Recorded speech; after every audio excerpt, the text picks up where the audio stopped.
and checking out all these evidence. So what now do we need?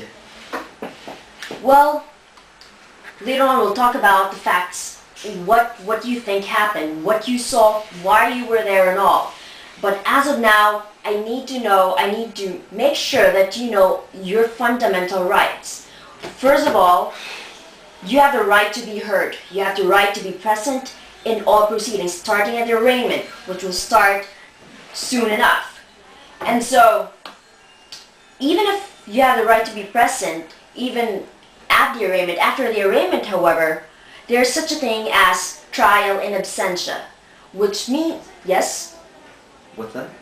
Trial in absentia, which means that when you've been duly notified of the trial, of the proceeding, and your non-appearance is inexcusable, then they can proceed even without you. So you need to be very conscious. You need to take precautionary measures about this, because if you're not there, although you do have the right to counsel again, even if I'm there and you're not there, we will proceed if you've been duly notified and if your non-appearance is inexcusable. I'll be there. All right. And you said something about, what? The judge hates you? The judge. This judge. I'm telling you, she hates my family. My family name, the Valentino name, a great but hated name. One of the people that hate this is that judge. She will not let me off the hook on this one. Okay, well, you see, again, we got that covered. The right to impartiality, we have to make sure that the judge, even if he really hates you, as you say, that he needs to remain its objectivity. So, there's really no need to worry about that. Are you sure about this? Yes, I'm pretty sure, and if ever she does something against it, then we'll make sure that she answers for it.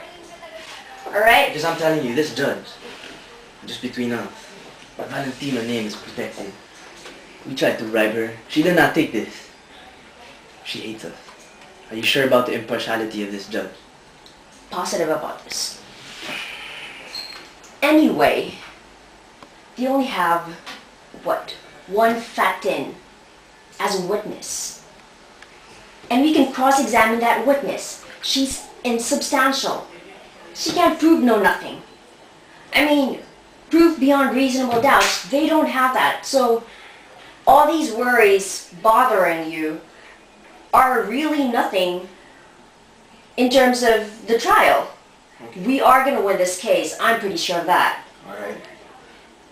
As long as you get me out of here. I didn't do it. They took my love away from me. They will not take my life from me. Don't worry about it, Mr. Valentino. And besides, I think we have something. We might have a witness that they don't know about. Sounds good to me.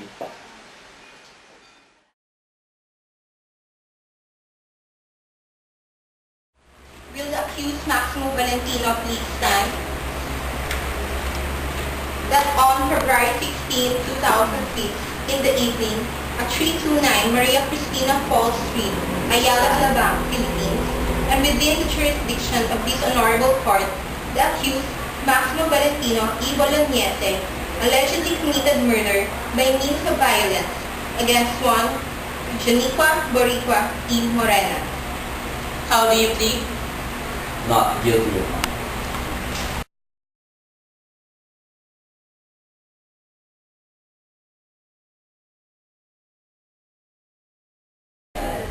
All rise, the Honorable Judge Gabriela Villanueva.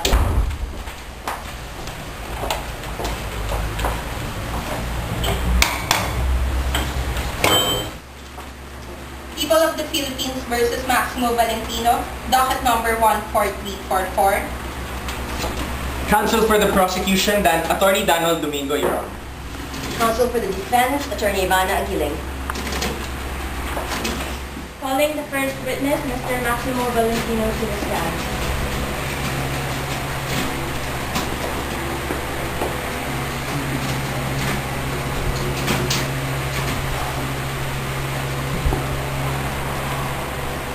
Do you swear to tell the truth, the whole truth, and nothing but the truth, so help you God? Yes, I do. Sure. What is your name? My name is Maximo Valentino. And Rafael Valentino and Monica Valentino are your parents, are they not? Mr. Valentino, do you recognize this person? Yes. She is Mrs. Janiqua Boricua y Morena, my love. Your Honor, I submit this as Exhibit A. Jaina from the block A, isn't it? Yes, that is her. What is your relationship with the victim? As I said, senor, she is my love, my secret love. But isn't your family, the Valentinos, and her family, the Boricuas, have had a long-standing feud that was very public for quite some time? Yes, that is true. Objection, Your Honor. Irrelevant. Overruled. Please answer the question. Yes, that is true. Do you recognize this weapon? Your Honor, I submit this as Exhibit B. It's the murder weapon. Noted. Isn't it true, Mr. Valentino, that you were holding that same kind of weapon the night of the victim's death? Si, senor. Isn't it also true that you were found holding that weapon at the Boricua's house in the same room where the victim was found? Isn't it also true that Miss Batbatin caught you red-handed with that gun in your hand standing over Jaina from the Block A's body? And isn't it true that you shot Jaina from the Block A? Objection, Your Honor. Plaintiff's line of questioning is leading. My client reserves his right to be presumed innocent before this court of justice. Sustained. No more questions, Your Honor. Your witness. Mr. Valentino, isn't it true that you and the victim were secret lovers? Yes, that is true. Would you then please tell this court what happened at the night of the crime? That night, ordinary night, I was at Club Monaco, where I was supposed to meet my love, Miss Boricua Morena. She never showed. I was waiting for her. We were to elope that night. Again, she never showed. I got worried. I went to her house. I went to the door. I saw her body. On the ground, she was bloody. I'll never forget that sight. My love, she was dead. She was dead! I saw the gun by her body. I picked that thing up. And as I did, the Spatin came into the door. Yes, Mr. Valentino.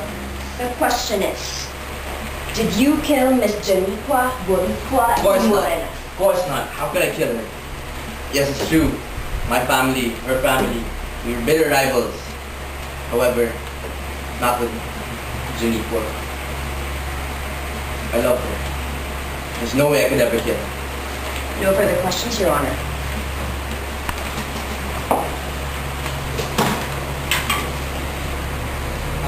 Calling to the witness stand, Ms. Batbatin Boricua. Do you swear to tell the truth, the whole truth, and nothing but the truth to help you God? I do. Please state your name for the record. Ms. Batbatin Boricua. Yes, Miss Fatin, what was your relationship with the victim? Jaina from the Block A, my sister. Yes, and where were you the night of the victim's death? Room next to her. Can you please tell us what you saw and what happened that night? I saw Maximo Valentino holding a gun